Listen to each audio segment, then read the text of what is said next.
एक जंगल था जहां सभी जानवर अपनी अपनी जिंदगी में मस्त रहते थे।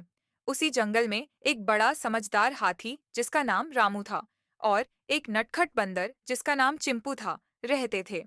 रामू अपने विशाल शरीर और दयालु स्वभाव के लिए मशहूर था, जबकि चिंपू अपनी शरारतों से सबको हंसाता था।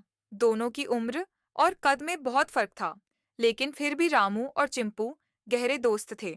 एक दिन रामू और चिंपू जंगल के एक नए हिस्से में घूमने निकले। वहां उन्होंने देखा कि एक बड़ा खतरनाक दलदल है जहां कुछ जानवर फंसे हुए थे। रामू और चिंपू ने देखा कि वहां से निकलना बहुत मुश्किल था।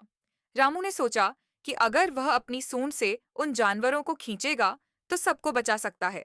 लेकिन जब वह दलदल के करीब गया तो उसकी सूंड फिसल गई और वह खुद उसमें फंस गया। यह देखकर चिंपू बहुत घबरा गया। रामू ने चिंपू से कहा, मुझे बचाने का कोई तरीका ढूंढो, वरना मैं और बाकी जानवर भी नहीं बच पाएंगे। चिंपू ने अपनी तेज बुद्धि का इस्तेमाल किया। वह तेजी से जंगल के दूसरे हिस्से में गया और वहां से कुछ लंबी लताएं और पत्थर इकट्ठे किए। फिर उसने उन लताओं को बड़े पेड़ से बांधा और पत्थरों से एक पुल जैसा बनाया। उसने रामू से कहा, तुम्हें अपनी सूंड से इस पुल को पकड़ना होगा और धीरे धीरे ऊपर आना होगा।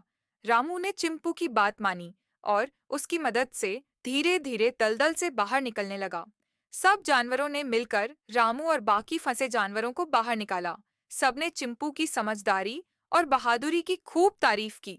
कहानी का क्लाइमेक्स तब आया जब सभी जानवर समझ गए कि चाहे कद में कितना भी अंतर हो, सच्ची दोस्ती और समझदारी से बड़े काम किया जा सकता है।